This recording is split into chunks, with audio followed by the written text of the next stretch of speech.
มือแม่เพื่อนลูกเขาบีบเองเหมือนบีบเพื่อนถือพญาเด้พอพญาเลยเด้บีบตู้แม่พญาโอ้ยไม่น่าจะตายแล้วมวยเลยเราซื้อว่าผาญาแต่ก่อนนี่บทสลัดจังหน่อยผสมมาแล้วพ่อเริ่มนอนคือสมัยนี้เนาะพ่อยนมีกลับมีกลับเลยอันนี้เด้อมีกลับเลยเด้อเพราะว่าเราที่เราตรงนี้ที่เราเพิ่งพังกันกับที่เรามีเข้าไปชิงเมี่ยงนี่แหละ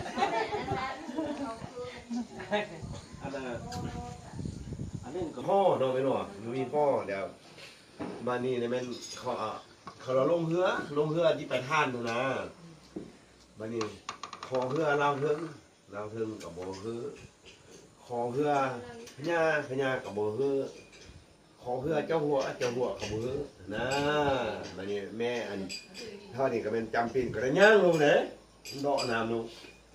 ทอดเป็นห้างฐานง่ายเงินกองพันที่เท่านี้นะเงินกี่กองกี่นึงเข้าของเบอร์เข้าเนี่ยมาไอ้ทุกไอ้ย่างนะ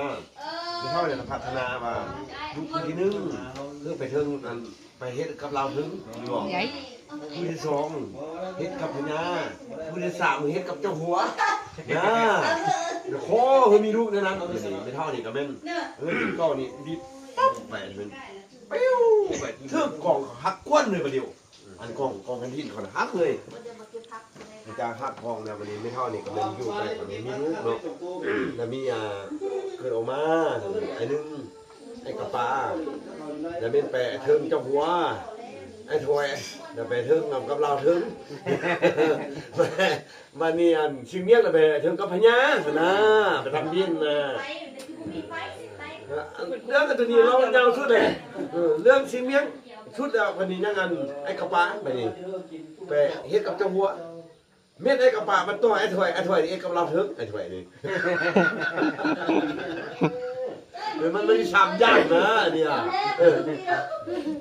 ชิงเมียงนี่ไปทำเบนแต่พญาไปนี่ไอ้กระปานี่ไปทำเบนแต่เจ้าหัวมันนี่ไปฮอดบ้านหน่อยแม่มันนี่ไอ้เนี่ยถามเลยเจ้าหัวมามันนี่ในบ้านไปซุ่มเยอะโอ้ยเขาไปซุ่มมาฉันเรื่องอันเป็นพวกเลยแม่น่ะขัดจับไปนะมันนี่เนี่ยอันเจ้าหัวนี่ไปขึ้นมาบึ้งเปิดปอกแผลเนี่ยถามสันไปดีกันเลยเขาเดินร่วมมามือนี่ไปไล่อันกวางไล่ฟังไปเส้นนัดเลยแล้วบอกอันนี้ไปฮอดนะแม่นะที่ว่าได้ไปฮอดไปนั่งดีที่ป่าไปฮอดมาอะไรเห็นมาหัวนี่เป็นป้าเวนะไป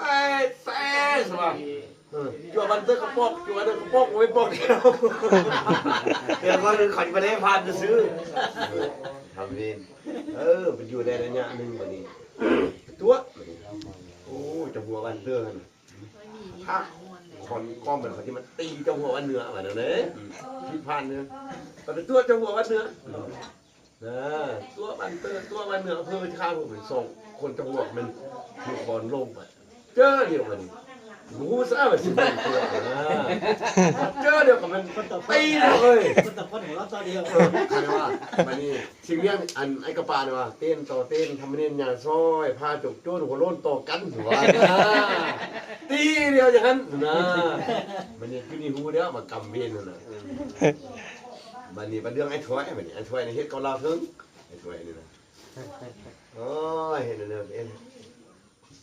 มันนี่ไอ้ถ้วยนี่ก็มันขึ้นใจดีเลย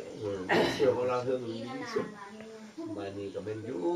กินแบบมันพยายามให้เราเรื่องดีเรื่องพยายามให้เราเรื่องนี้เนี่ยมันไปเนี่ยมันสายคันนี้เอาค่าให้เราเลย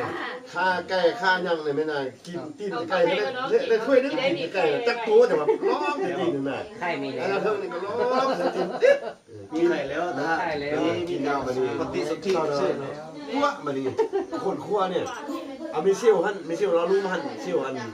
ไอ้ถ้วยหันเนาะเสือเป๊ะไอ้เราเสือเป๊ะไปไม่เชี่ยวเจ็บนิ้วกับนิ้วเอาท่านมันนี่มันนี่ไอ้อันเราเธอถามอ่ะโอ้ยเชี่ยว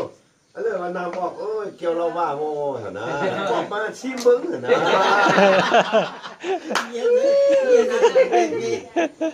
มันเดียวได้แต่ฮอตตุ้งว่าใครเอาเป็นตีเมียของซิวอันเรารู้มันกระป๋าไอ้ถ้วยว้าเราก็เจ็บเจอแล้วแบบนี้รายการนั้นไปโอ้ยเอ็นเลยเฮ้ยนอนน้ำไม่เชี่ยวเนี่ยยังดื้อเลยนอนน้ำไม่เชี่ยวมาดินอนน้ำไม่เชี่ยวเนี่ยไอ้ถ้วยนี่เสด็จจ้องต้นไปเนี่ย เย็นหลาย ไอ้เป๊ะสิหัวเชี่ยวตัวจากเอ็นไม่เชี่ยวตัวจากเอ็นมันหูนี่ไอ้นี่แบบจ้องต้นเนี่ยเป็นเอ็นเป็นคืนถามเชี่ยวไม่เชี่ยวกูบ่ทันเย็นจิ้วเลย ได้หนอ เย็นเนี่ยนี่บางตัวนี่เนาะมันเย็นเนาะ รถไม่แห้ง มันนี่ไอ้เชี่ยวเรารูปนี้นั่นเป็นอันไอ้ของ เอาบ่ได้ เข้า ใจเข้าใจ มาดิโอ้ยเอ็นเลยมันมาเย็นแม่เนี่ยตักมันคนกว้างคนกว้างมันนี่ แบบเดียว ไอ้เรา เรา เรื่อง พอ ไอ้กระป๋านี่เป๊ะเป๊ะแบบเป๊ะขึ้นไปเป๊ะไปฮอดนะเอ้าไอ้เชี่ยวอยู่ ได้ ได้ เจ็บหัวได้นั่นน่ะ สองกระ ยา บอก เลี้ยงหัวร้อง บันนี้เราขึ้นไปฮอดดูสั้นเรา ตัวเอา เอา กับ เปี้ยนไปเสื้อดำสองทำไมคำในนี้ ว่าไป เสือขึ้นไปเรื่อยเสือกึ่งหินน้องซื้อไปแล้วเบอร์ยูเตอร์มันออกแล้วไอ้ดีด้านออกเลยเนี่ยติ๊งติ๊งติ๊งกูไม่รักโอ้ยตาย พวกข้อมูลการ มันมีกินมันมีข้าไก่สู้ไอ้เชี่ยวน้องไอ้กระป๋านี่ไอ้ถ้วยนี่พัดเอาอันนั่งทุ่งมาเถอะนะไล่ทุ่งงูมาทำแล้วพอจะทุ่งลำขึ้นเลย ประซอมานี่ ข้ามผู้เรื่องเลย หัวหน้าน่ะ โอ้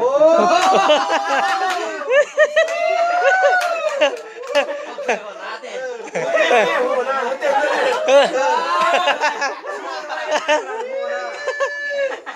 ให้อยู่ดีมีแห่งดีไม่เด้อได้คู่แล้วก่อนพ่อ หัวหน้าช่วยกันได้เนาะเอาเนาะแค่หัวหน้าช่วยกันได้ ถ้าเราก่อนเล่นอะไรข้าวชุกคอนะ เรื่องนี้ถามหัวหน้าแล้วเนี่ย สมมติว่าได้ทั้งก่อนในราคาไปบ่ โอ๊ย ขอเพิ่มเงินเดือนเนี่ยแจ้งกับตัวนึงเขาจะแจ้งมานี่สิเพิ่มเงินให้เลย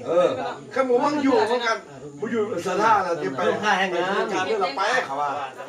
ถ้าไปกันเหตุการณ์เรื่องเราไปนี่โอ้ยมือเฮ็ดมือเดินแล้วกันเบิร์ แม่ฝาสำลาสิ เฮ็ดนั่นย่าง ลักษณีมัน ขึ้นไปเลยก็ขึ้นเสียงปลายแล้วเสียงปลายแล้ว